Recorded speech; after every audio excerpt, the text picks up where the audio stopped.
Oke, baik. Assalamualaikum warahmatullahi wabarakatuh. Perkenalkan, nama saya Zain Ilmi dengan NPM 2215061076 dari kelas PSTID. Di sini saya akan menjelaskan tentang materi Oracle Academy modul 8 dari 8.1 hingga 8.4. Baik, 8.1 di sini menjelaskan tentang history data, modeling history data. Nah,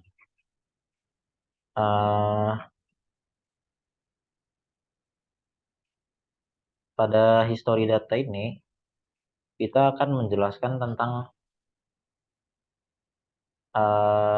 efek waktu pada sebuah entitas yang dimana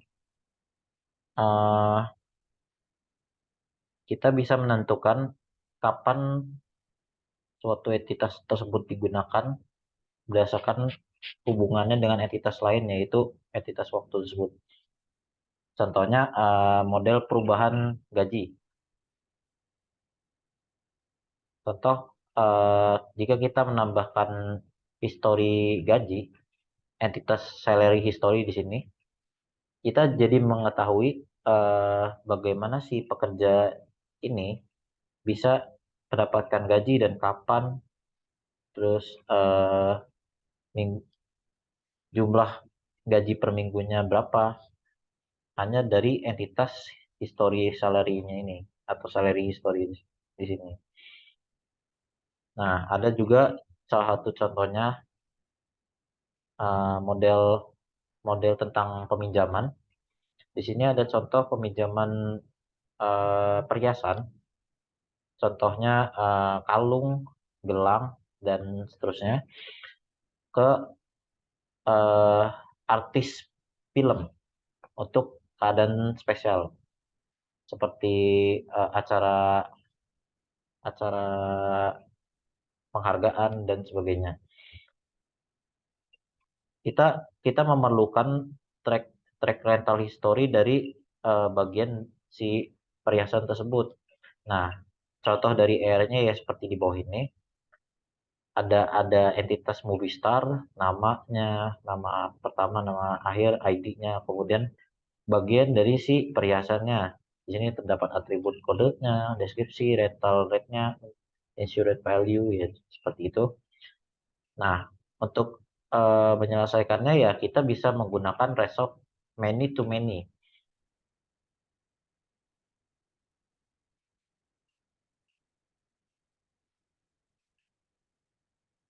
Dengan adanya many to many ini kita bisa menggunakan entitas movie star, kemudian di antara dari bagian si perhiasan ini kita akan menaruh entitas history dari rental tersebut. Nah, dengan adanya entitas ini kita bisa mengetahui kapan dia dipinjam, terus kapan akan dikembalikan dengan menggunakan many to many. Kenapa many to many? Karena si movie star contohnya satu, jika dia minjamnya banyak ya ke waktunya ini.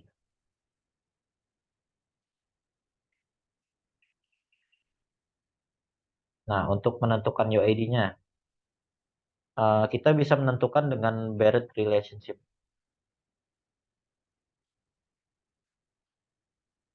Tapi kekurangannya dengan adanya Barrett relationship, kita tidak memperbolehkan suatu artis atau ya di antara dua artis ini untuk minjem bagian dari perhiasan. Contohnya kayak perhiasan A nggak boleh dipinjam oleh perhiasan A akan dipinjam oleh si artis B. Nah, si artis C ingin minjem perhiasan A nih, itu nggak boleh karena udah dipinjam oleh si artis B. Nah, dengan adanya rental deed ini, kita akan memperbolehkan si artis film ini meminjam bagian dari perhiasan tersebut, tetapi dengan waktu yang berbeda sehingga tidak akan terjadi tabrakan atau kayak karena kan nggak mungkin nih perhiasan tersebut ada dua gitu. Ya mungkin aja, cuman nggak selalu bisa gitu kan.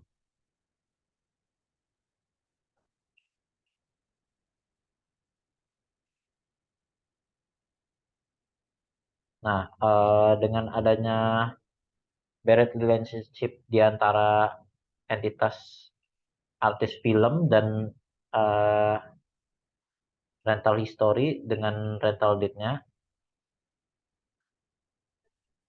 entitas ini tidak akan mengizinkan si movie star ini meminjam bagian perhiasan lebih dari satu pada hari yang sama. Sama halnya dengan Barrett relationship di bagian jewelry price, jewelry piece, dia akan berefek sama, yaitu jewelry piece ini cuma bisa boleh direntalkan sekali di hari yang sama. Nah, untuk bagian untuk bagian satu seperti ini kita membahas tentang perbedaan waktu, sehingga kita bisa menggunakan perbedaan waktu tersebut untuk melacak bagaimana awal dari data tersebut berubah ataupun bagaimana barang tersebut pembelian dalam hal kasus ini seperti bisnis. Nah, untuk yang bagian dua, di sini kita membahas perubahan modeling waktu, yang dimana persis sama seperti yang pertama, tetapi bedanya kalau yang pertama itu dia tentang history atau kayak track recordnya lah intinya mah. Nah, kalau modeling change ini nih kita akan bahas tentang waktu, spesifik waktunya, tentang entitas dan atributnya. Nah, contohnya perbedaan entitas hari dan dan atribut waktu. Eh, Pertimbangkan contohnya ada dua entitas nih. Ada entitas purchase, sama-sama entitas purchase, cuman bedanya kalau yang bawah dia ada high temperature sama low temperature, yang atas itu tidak ada. Nah, di sini seperti terlihat di gambar, kenapa bagian waktu dicoret dan high temperature dan low temperature dicoret? Karena untuk sebuah barang, jika kita menambahkan high temperature dan low temperature, itu tidak mungkin bisa ditambahkan kecuali itu membahas tentang si pembayaran tersebut, karena dia atribut yang berhubungan. Tapi kalau tidak berhubungan, dia tidak boleh ada, karena eh, non UID atribut nggak boleh ada atribut itu sendiri. Jadi atribut yang tidak memiliki UID tidak boleh memiliki atribut tersendiri.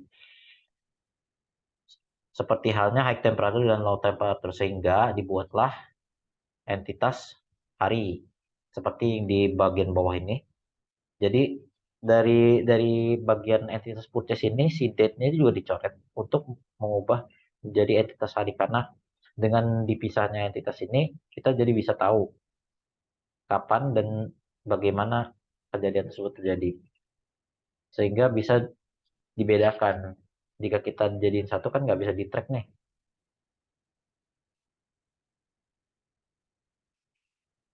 Nah, ada batasan tentang pembatasan waktu. Ada pembatasan tentang waktu. Contohnya pembagian waktu kerja di suatu festival, festival sekolah, yang dimana terdapat beberapa booth dan ada beberapa volunteer. Nah, itu karena dia nggak mungkin dong semua orang bisa di waktu yang sama gitu kan. Makanya dibuatlah jadwal. Nah, untuk menentukan jadwal tersebut bagaimana caranya? Nah, seperti ini. Dia dibagi jadi tiga entitas. Entitas booth punya entitas sendiri, volunteer juga punya entitas sendiri. Nah, ada satu entitas yang berbeda yang untuk menentukan waktu kapan si volunteer ini bekerja di booth tertentu. Contohnya ya seperti ini. eh Shift dengan catatan ya, karena ada dia direct relationship di sini. Satu satu shift nggak boleh saling bertabrakan. Jadi contohnya volunteer A punya shift di booth satu nggak boleh bertabrakan dengan volunteer 2 yang eh, kerja di booth satu juga. Intinya tidak boleh di waktu yang sama. Nah, contohnya seperti ini. Waktu mulai dari shift volunteer nggak boleh di antara dari waktu mulai dan waktu akhir eh, volunteer yang berada di booth sama. Artinya kalau volunteer A udah di booth satu, nggak boleh ada volunteer 2 di booth satu juga. Kecuali volunteer A-nya ini dia udah selesai di booth satu.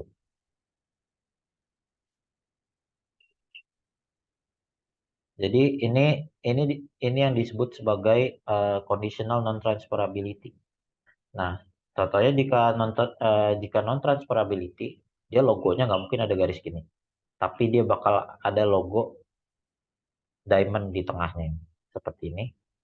Dia menandakan bahwa satu volunteer nggak hanya akan bisa kerja di satu booth itu saja, nggak boleh ada volunteer lain bahkan di waktu yang berbeda.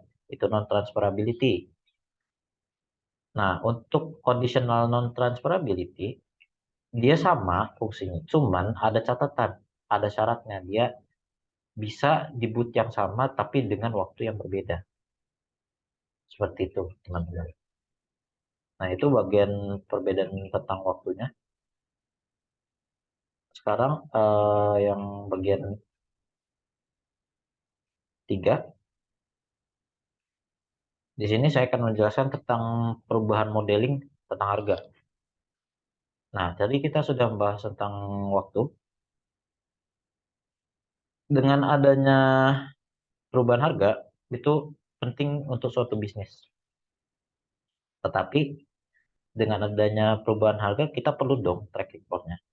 Nah, sama halnya seperti waktu, dia bakal dibuat dua, dua entitas tentang produk dan si harganya. Harganya ini akan menentukan waktunya dan kapan waktu dia akan menentukan kapan dibeli dan kapan kapan akan diambil dan juga mencantumkan harga sehingga kita bisa melacak si barang tersebut. Contohnya seperti ini. Dia akan memiliki tiga entitas, pembayaran, produk, dan harganya. Si pembayaran ini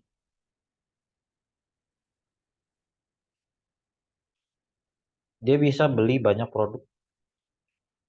Oh salah, sorry sorry. Jumlah si pembayarannya ini, iya ya, jumlah si pembayaran ini bisa menentukan berapa banyak yang akan dibeli dari sebuah produk dan dari price-nya ini dia akan menentukan berapa harganya dan berapa banyak. Dengan menentukan eh, harganya, kita bisa menemukan kapan dia pembelian terjadi. Jadi dari harganya saja kita bisa tahu nih, oh ternyata ada ada pembayaran sekian yang sama dengan harga si barangnya. Jadi kita bisa melacak dari mana asalnya pembelian ini atau dari mana asalnya si barang ini dibeli gitu. Seperti itu teman-teman. Itu hanya salah satu contoh. Sebenarnya banyak contoh lainnya. Contohnya journaling. Journaling ini eh,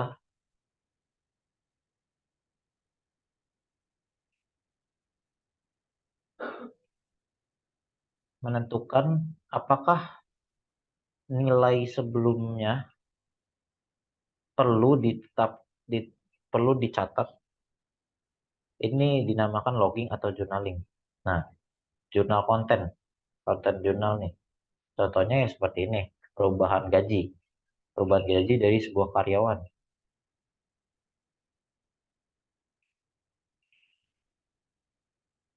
Biasanya jurnalin ini dia mencatat siapa yang merubah gaji, siapa yang merubah dari pekerja tersebut. Sehingga kita bisa mengetahui informasi lebih dari hal tersebut. Informasi-informasi tambahannya bisa dilengkapi sesuai keinginan. Itu tergantung pada diri kita masing-masing. Jadi tidak terbatas pada satu saja. Itu salah satu contoh modeling change price, perubahan modeling harga, sama halnya seperti yang waktu tadi, dia hampir tidak beda, cuman bedanya dia tetap membahas tentang harganya. Nah, untuk yang keempat ini, konvensi gambar untuk memudahkan pembacaan. Sebenarnya eh, ada dua jenis dari konvensi menggambar. Satu yang meletakkan entitas bervolume tinggi di bagian kiri atas. Ada satu lagi juga yang meletakkan entitas bervolume tinggi di bagian kanan bawah. Yang paling penting adalah kita harus menentukan salah satu dari entitas tersebut dan menggunakannya secara konsisten. Nggak boleh kayak satu di kanan bawah, satu di kiri atas, karena itu akan buat bingung orang. Biasanya entitas bervolume tinggi itu akan dijadikan sebagai titik tengah acuan tengah dari sebuah RD. Nah, entitas yang dia dijadikan acuan tengah ini akan memiliki relasi entitas relasi entitas paling banyak. Biasanya entitas bervolume tinggi yang ada di bagian kiri atas itu akan condong memiliki kaki kaki gagak yang yang mengarah ke selatan atau ke bawah dan ke arah kanan atau ke barat. Kebalikannya dengan yang eh, tadi entitas bervolume tinggi di bagian kiri atas, entitas bervolume tinggi di bagian kanan bawah, con- kaki gagaknya condong ke arah atas dan ke arah kiri. Nah, kejelasan tuh sebuah kejelasan adalah kunci. Tujuan dari membuat diagram adalah untuk merepresentasikan model yang akan digunakan untuk dijelaskan kepada khalayak umum, sehingga perlu adanya kejelasan. Nah, seperti ini, for clarity and readability in ERD, untuk kejelasan dan kemudahan membaca di ERD, hindari garis relasi yang bertabrakan, hindari entitas yang saling tumpuk, hindari relasi yang akan memotong entitas. Gunakan banyak ruang putih atau dalam tanda kutip mah ruang kosong. Pecah RD yang lebih besar menjadi beberapa diagram kecil. Nah, contohnya seperti ini. Daripada kita menggunakan yang sebelah kiri yang saling memotong ini, akan lebih mudah menggunakan yang sebelah kanan. Karena akan lebih memudahkan pembaca untuk membacanya. Nah, subdiagram. Jika kamu jika kamu memiliki diagram yang besar, perlu adanya subdiagram yang berfungsi sebagai pembeda, sehingga kita bisa menjelaskan untuk orang-orang tertentu menggunakan diagram-diagram tertentu. Contohnya seperti jika kita ingin menjelaskan bagian pengguna, kita akan memiliki subdiagram pengguna yang dimana nanti akan kita jelaskan kepada pengguna tersebut menggunakan subdiagram pengguna tersebut. Atau kita ingin menjelaskan tentang bagian admin, ya kita bikin subdiagram admin. Tuh. Baik, sepertinya itu saja penjelasan dari saya. Kurang lebihnya mohon maaf.